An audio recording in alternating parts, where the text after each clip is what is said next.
third night, demanding justice for Jacob Blake, another unarmed African-American shot by police on camera. 2 activists died during the protest, however, when a man armed with a rifle fired into the crowd. Meanwhile, activists across the country are still demanding the arrest of the police officers who killed Breonna Taylor, even as Daniel Cameron, the African-American prosecutor handling the case, spoke at the RNC convention in part to demonstrate that President Donald Trump isn't a racist.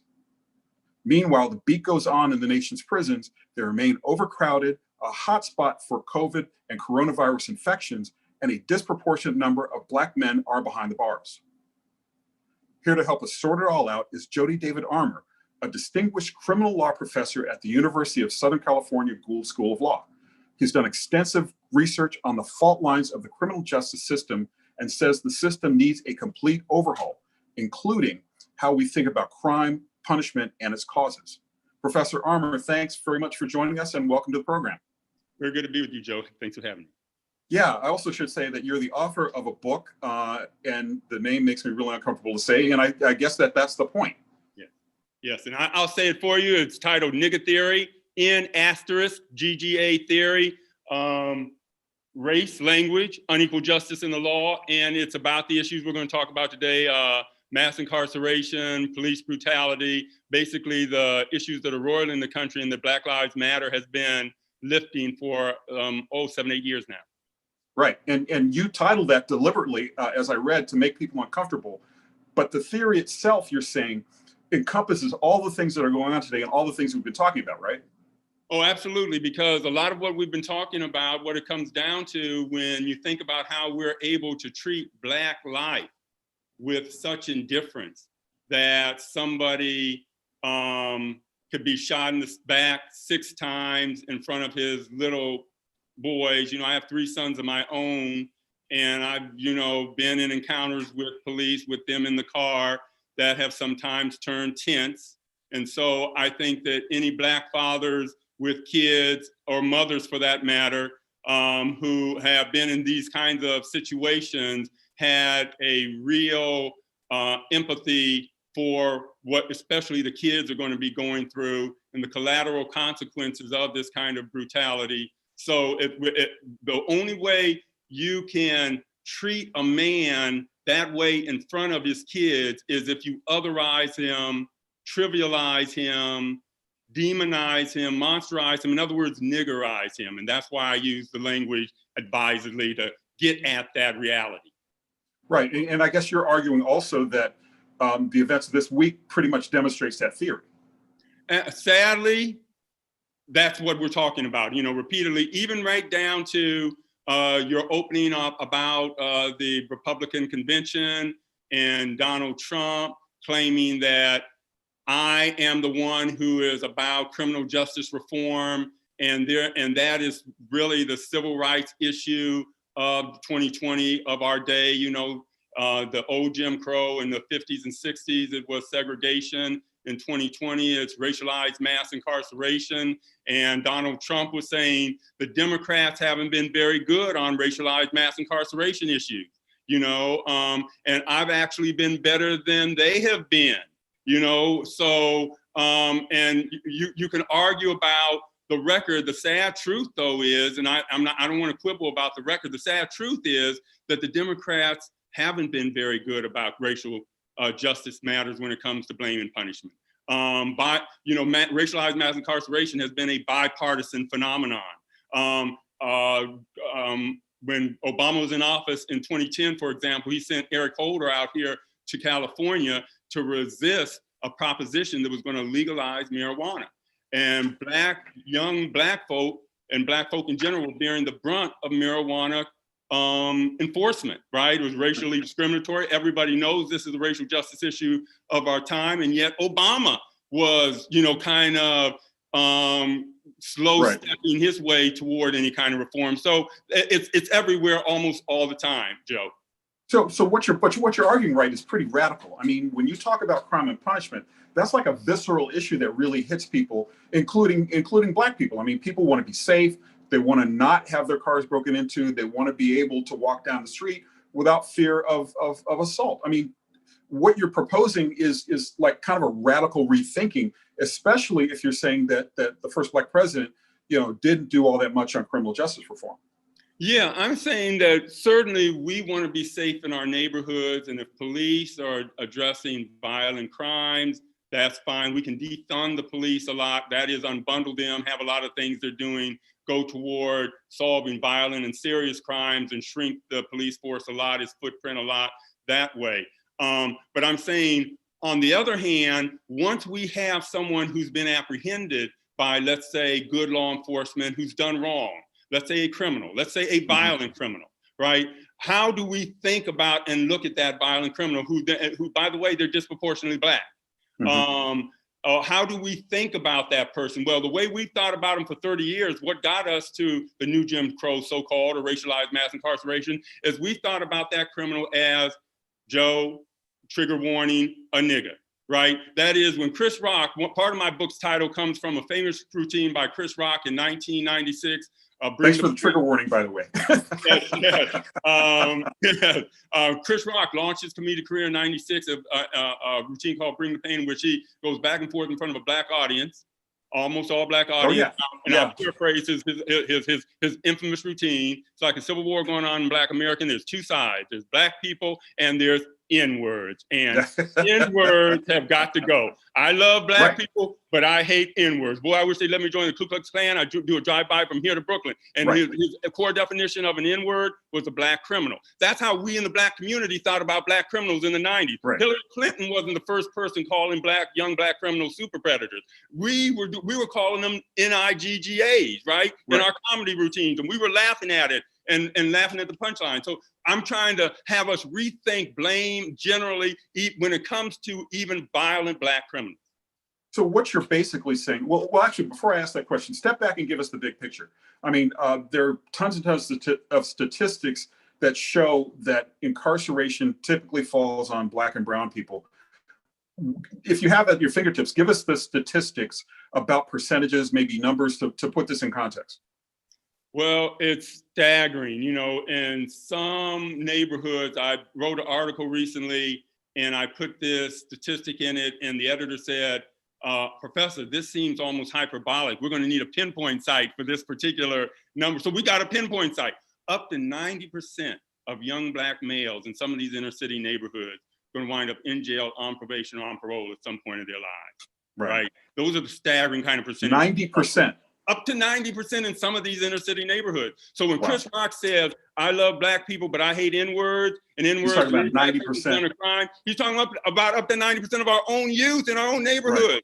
We're going to laugh at some of the very people laughing at the routine are probably going to end up in that circumstance. Yes, or their children. Yeah. That's what's so obscene about what we were doing to ourselves for 20, 30 years, and what I'm trying to have us rethink through this book, right? That we have been condemning our own, distinguishing and distancing ourselves from our own, talking about good Negroes versus bad Negroes. Randall Kennedy, Black professor at Harvard Law School, and more genteel language of the academy, makes the same point Chris Rock does, only he says the Black community needs to distinguish between good Negroes and bad Negroes. That is, good law-abiding Negroes and Black criminals. And we need to distinguish and distance ourselves as much as possible from them, so that in the eyes of whites, we enjoy a good racial reputation, because whites are making policy decisions about our fate. And so we want them to have a good impression of us. So our racial reputation is important. We don't want to be seen as lumped with bad Negroes or N-words. So that's the politics of respectability move, right? And I'm rejecting it in this book, and Black Lives Matter has rejected it, and I'm trying to channel that rejection of respectability politics spirit that you see in Black Lives Matter.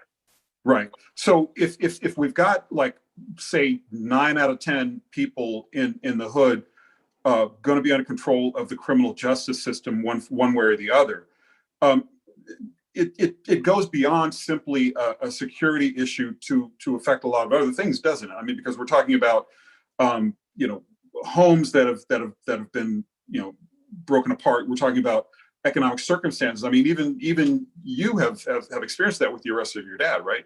Yeah, we don't look at the collateral damage of every conviction when every conviction is right. That's what I was trying to. That's what I was trying to get to. Collateral damage. Yeah. Oh, absolutely. You know, my dad, when he was taken away, he was the breadwinner. He owned a lot of property in Akron at the time. We were living a Huxtable, you know, kind of standard of living. When he went away, we went from that to crumbs and roaches and rats.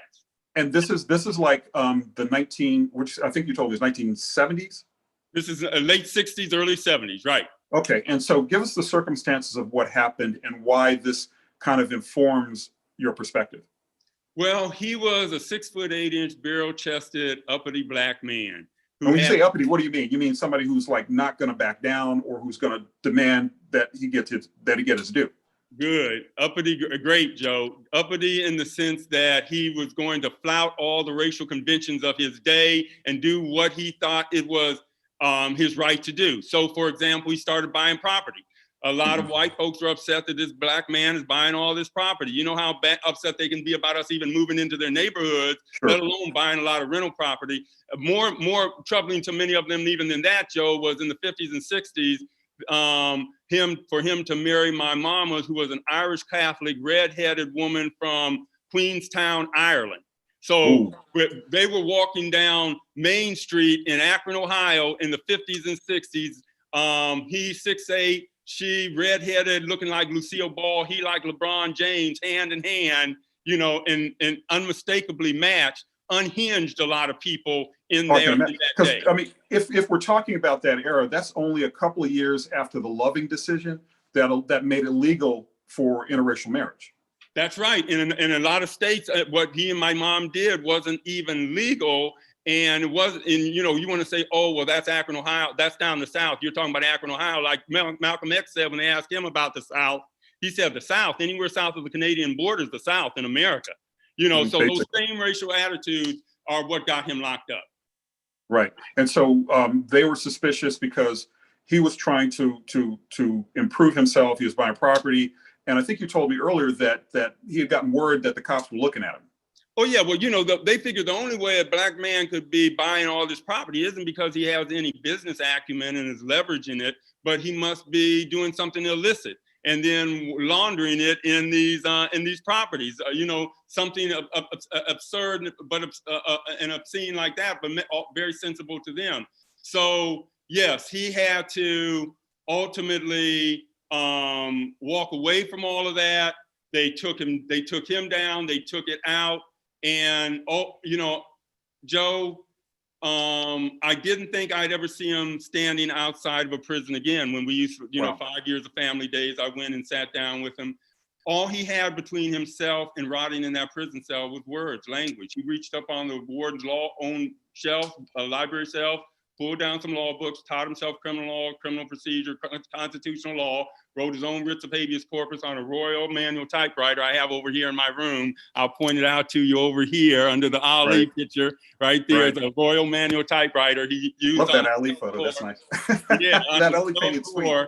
To you know, kind of try to find his own salvation, typing through the night. And he was ultimately vindicated in the Sixth Circuit Court of Appeals in a case called Armour versus Salisbury that I teach in my criminal law class now, that stands for the proposition that it's a denial of due process for the DA to deliberately lie to a jury to get a conviction. And that, you know, you would have hoped that proposition would have been established before my dad's case, but he had to help establish it. Well, and we're also talking about, when we talk about the system, right? And one of the themes throughout all these conversations that we've had is like systemic racism, right? Where we're examining it from different angles. We're talking about how it got from there to here and still goes on. And a lot of the through lines through much of this are the fact that things that went on back then are still going on right now. And I think if I'm recalling correctly, you told me that your father, basically they set him up where they had a no-knock search warrant. They burst in the house with you and your siblings, found this bag of marijuana, and his sentence was remarkable. How many years did he get? Yeah, he got 22 to 55 for possession and sale of marijuana.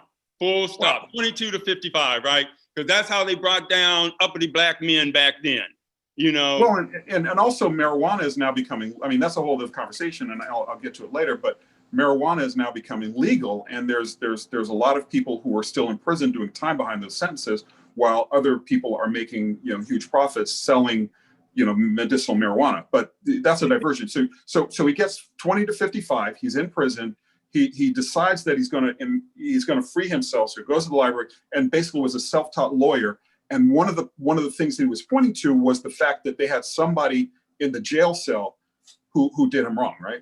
Right. He became a jailhouse lawyer par excellence. He wrote briefs that were successful for 16 other inmates before his own was successful. And yes, he was the victim of a so-called jailhouse snitch, a jailhouse informant, who we find now are notoriously unreliable and lead to a lot of false convictions. And that's basically, just to explain, that's basically where they'll put him in a cell with somebody else who has a reputation for working with the prosecutors. And that person will say that your father or the intended target confessed to a certain crime. They'll put the jailhouse, they'll put the roommate on the cellmate on the stand and say, oh yeah, he told me all about it. And then the prosecutor does what?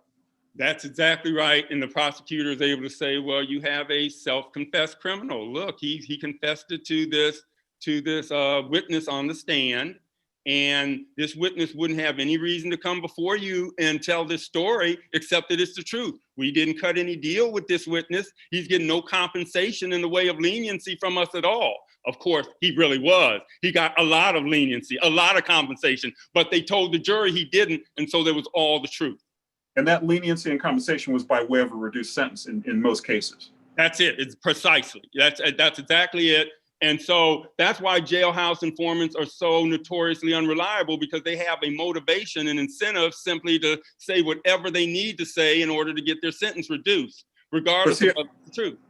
And see, I'm talking back in the late 60s, early 70s, when your father did this, he said, well, this informant was unreliable. I can recall when I was covering cops and courts in Richmond, Virginia, they use that all the time back in the 80s. In the 80s in Richmond, did you get any compensation? They would say no, and everybody in the courtroom knew that wasn't true. Yes, everybody a lot of times except the jury, right, who may not be savvy, not caught up on this, right? What you're saying right now, I think, is news to a lot of listeners, right? Because they aren't, you don't want to be cynical about your government. You don't want to be cynical about your own justice system. But when you see it up close, it starts to worry you a lot. And that's what we're starting to see up close. Right. And so it's a technique that's still probably in use today. I would be surprised if it weren't. And it's used to, as you write, further the racial incarceration, or I'm forgetting how you put it. I'm blanking on how you put it, but it's used to further debilitate racialized mass incarceration. Thank you. And so when we're talking about racialized mass incarceration, a lot of people will say, well, I don't really have a lot of sympathy for this guy who did this bad thing. But what you're suggesting, not only in your book, but also in your theory, is that it's destructive on two levels. Number one, the prison system really is no longer focused on rehabilitation and restitution, that they're focused on warehousing and punishment. But two, the collateral damage that we started talking about a little bit, you've actually experienced, and the collateral damage is significant, and it resonates through generations, doesn't it? It's significant. It reverberates through generations. And I'm trying to say, Joe, that it's not worth paying that price when you're not even sure that you are blaming a person that is truly bad and wicked as you think they are. I'm trying to say we should have epistemic humility about our ability to morally judge the just deserts of others. That's my bottom line. And where I've seen that play out, for example, is when I take my seminar students up to San Quentin, and we sit down with mothers of murder victims and people doing life without parole. And we sit down, and the mothers of murder victims in a program called No More Tears stand up, and the mothers of some of the murder victims will say, this is whoever my loved one was who I lost. This is what it did to my family. She passes pictures around, or she passes pictures around. It tore us apart. We haven't recovered. And we sit there with that. And then we have, after a few of them have spoken, we have some of the life without parole guys stand up, and they'll spend the first half of their time saying, here's who I killed. And here's their family that I tore up. And this was the person who did that act and destroyed that life and tore up that family was a depraved individual. They do that with the first half of their time. Then the second half, they say, let me tell you how I got to be that depraved individual. Let me tell you about the foster care, the staggering number of them in foster care homes, the foster care home, the cigarette burn, the being locked in car trunks for 6 hours for discipline, the molestation. Let me tell you the conditions I went through to get there. And so we sit there with that for a moment too. And we realize that victims and victimizers, it's hard to separate them sometimes. Victimizers are They're often very victims, close, yeah. you know, and hurt people hurt people. And so we have to, I'm trying to encourage us to change our moral compass through this book, to move away from retribution, retaliation, and revenge as a response to even violent crime, and toward redemption, reconciliation, restoration, and rehabilitation. You know, well, which some people, I mean, it's been used here and there. Restorative justice has become kind of a buzz phrase, and what strikes me also, two things. The first is that the early prison systems in the United States were based on a Puritan model where you had people were actively trying to make these people better. You know, somebody did something wrong, they would go, that's why they called them reformatories. And penitentiaries, you know, meant you were penitent, you were trying to do better. And in the early part of the 20th century, there was a focus on education, on bettering people, because they are sooner or later, I mean, a very small percentage of inmates stay there for life. There are more who are going to go back into the community and be a part of the community. So we want to make them better. But during the tough on crime years, which you talk about, a lot of politicians, some Democrats, I still remember Charles Rangel was one of the primary forces behind the crack versus powder differential. right. And it became, well, they're living plush lives. They're getting 3 hots and a cot, and they're getting to learn stuff. They're getting to learn a trade. Why should we taxpayers pay for the education of somebody who did something really bad? And what you're suggesting, I'm sorry if I'm going on too long, but what you're suggesting is that criminals are not born, they're made, and that they're made in a lot of conditions that we say we don't like, i.e. drug ravaged communities, families broken apart either through some form or fashion. And again, you yourself, earlier you were telling me that when your father got arrested, merely when he got arrested and did his time, even though he wasn't guilty, it still had an impact on your family. Well, yeah, we went again, you know, to government cheese and AFDC and living, you know. And you went from a guy buying property to getting government benefits. That's right. That's right. And the only thing that saved me from winding up in jail, which is where a lot of the guys I was spending a lot of time with in those days did wind up, was a program called A Better Chance, an old Great Society program that reaches into inner city neighborhoods, takes kids out of them and puts them in boarding schools where they have a better chance to go to college. Without that government intervention, you know, Joe, I'm substantially certain I would be in a jail. I would have spent some time in a jail cell myself. Wow. And that is because, I mean, what you've described is the reverberation of how things go through generations when you have a parent who's incarcerated or a parent who's been killed. Exactly. There are a lot of those implications and consequences, but what I want to also focus on is the implications and consequences for our own soul as a nation. You know, when we become the kind of soul, rather the kind of nation that is driven by the retributive urge, by retaliation, by revenge, rather than compassion, rather than care and concern for the marginalized, but rather than a recognition that victimizers can be victims, that hurt people, that many of the criminals out here in American society, disproportionately Black, are criminal because they're trapped in criminogenic conditions. You know, you trap somebody in poverty, crumbling school, don't give them health care, don't give them food. You know, you walk through Skid Row down here in LA, which is the fiercest expression of structural violence in America since it's the highest concentration of homelessness in America, and 75% of the faces, Joe, are Black. Black and brown. Not people of color faces, not Black and brown faces, Black faces, right? And that's one of the things that Black Lives Matter is making very clear, because there's a lot of anti-Blackness among Latinos and Latinx communities, for example, right? And Asian communities, and white communities, and all communities around the world, we're seeing a lot of anti-Blackness when you get to the bottom of it. And so when you go through Skid Row, you see 75% of those faces, Joe, are Black. And we need to understand a special kind of concentrated otherness that Blackness represents to many Americans. Well, which also comes to a whole other set of circumstances, and we could go on and on, because if you're talking about homelessness on Skid Row, then by extension, you're talking about housing, right? Yeah. And there's a whole other set of biases and discriminatory practices that are still happening as far as housing is concerned. Redlining is still a thing. Loan restrictions are still a thing. Restrictive deed covenants are illegal technically, but they still kind of found ways to get around that. And all of this it creates a toxic stew that leads to incarceration.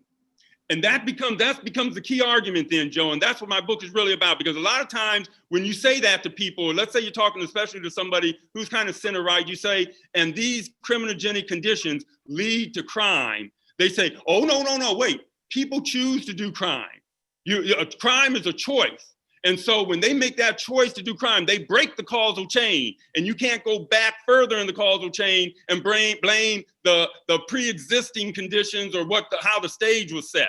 And that's when you got to come in and say, no, the external circumstances and pressures can cause people to turn to crime. That if you take a group of people who are and concentrate them in desperate circumstances, it should sadden but not surprise you to find them disproportionately turning to desperate undertakings like crime. But it's a tricky argument because you'll get like people like Chris Rock and a lot of Black people from disadvantaged neighborhoods who will come in and say, well, I'm from a disadvantaged neighborhood. I've been poor all my life and I haven't turned to crime. So you can't say that poverty makes you do crime, yet still a choice. See, you get into all of those kinds of debates, and that's what I get into in this book. Right. Now that's a very, very complex debate because I do have a lot of friends who kind of feel that way, that it is a choice. And these are Black people who say, well, I'm not so sure that these conditions, but I guess the overwhelming argument or the prevailing argument is that it's the rare person who doesn't make that choice. Yeah, but it's the prevailing argument today, Joe. But that's why I want us to remember, in the 90s, it wasn't. There were a lot of people in the 90s saying what Chris Rock was saying, a lot of other Black, Bill Cosby, when he got the NAACP right. Award, he gave him hell. The infamous pound cake speech. He said, oh, people are crying about this Black boy getting shot in the back of the head over stealing some pound cake. Why did he take the pound cake? I've been hungry. I've looked in the window. I've seen pound cake. I didn't take it. You know why? Something called upbringing. I worried about how my family would think about me. We could easily slide back there, Joe, if we don't get some things clear while we can. Well, and also family structure you're talking about is very important, but not a lot of people are coming from families that have that structure. And that gets into what you were talking about with foster homes and, being bounced around from family to family. I mean, I interviewed this guy in Chicago when I was doing a story about opioids, and he had the saddest tale I've ever heard. And he was struggling. I mean, and his tale went all the way from drug use, being in the home, to being sexually abused by his dad. And so he was using drugs to kind of escape that pain. And it led him to criminal behavior, which created this revolving door where he went into the prison, came out, didn't get help or any kind of support, committed more crime, and then went back in. And we do have a political environment today, and that's, we're almost out of time, but when we haven't even touched on that. So, hopefully, I can get you back. But we haven't even talked about the political mood right now, where if Donald Trump is talking about criminal justice reform, he's doing it in kind of an odd way in being the law and order president.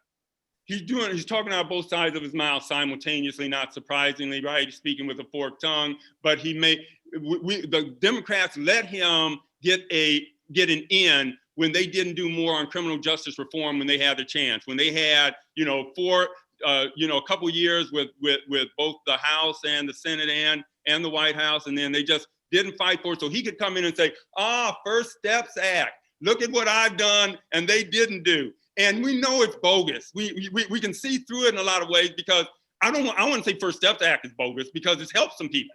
So that's real, and that's what gives it its emotional tug. But he's done so many other negative things that have hurt Black folks and people of color that they far outweigh those sops that he throws as proof that he isn't hurting them when he really is. But again, you've got a lot of people who feel like security and safety is a primary issue. And if security and safety is a primary issue, then our frame is, crime, punishment. I mean, that's the frame. Yeah. And you're suggesting that the frame gets broken. I leap to agree with you, Joe. And if the frame is really safety and security, then that's all the more reason to divert resources from the police to other kinds of uses, because what makes people turn to crime, which then makes you turn to police, is things like lack of adequate housing, lack of a job, lack of food, lack of health care, mental health and physical health care. So crime prevention is in providing for people at the front end so that you don't need all the crime deterrence that at the back end the police represent, right? And we made a decision as a country in the 60s and 70s to spend on law enforcement rather than social programs. We could have gone either way. And we figured for whatever reason, it was cheaper to spend on jails and prisons and cops than to spend on Head Start and a Better Chance programs like I'm in. I was going to say. And real safety nets. Programs. Yeah, in your era, certainly we did spend we did invest, and there is investment going on. There are many programs that people tout over the nation and cities, but a lot of it is it's a drop in the bucket over what's really necessary. That's the thing. It needs to be scaled. What we're talking about is something that's massive. And hopefully, Joe, that will come out of these marches if nothing else, because we've seen them all over the country, in small towns, even now in big cities, for weeks on end. And, I think they're going to pick up again. We've seen that this is a nationwide thing. It's not just, the South or the here or the there. It's all of us everywhere all the time. So we need a concerted national effort along the lines of the Marshall Plan, that we did after the Second World War, where we say we're going to really do something about Black inequality in America. We built our economic backs on Black slavery, and then we kept we built a white middle class by insulating them from competition through segregation and other kinds of discrimination for the next 100 years. So we really are going to try to do something about this original sin, and we're going to make it system-wide, nationwide. That's what should come out of this moment if we're really going to do anything. Well, one would hope, and I'm so sorry we've run out of time. I mean, we could go on for another 45 minutes, I'm sure. It's been great having you, Professor Armour. Thanks very much. And like I said, I hope we can get you back on the schedule. Love talking to you, Joe. Thank you. Bye. All right. Take care. All right. Thanks, everybody, for tuning in. We will give you a heads up on next time, and we'll see you then. Take care.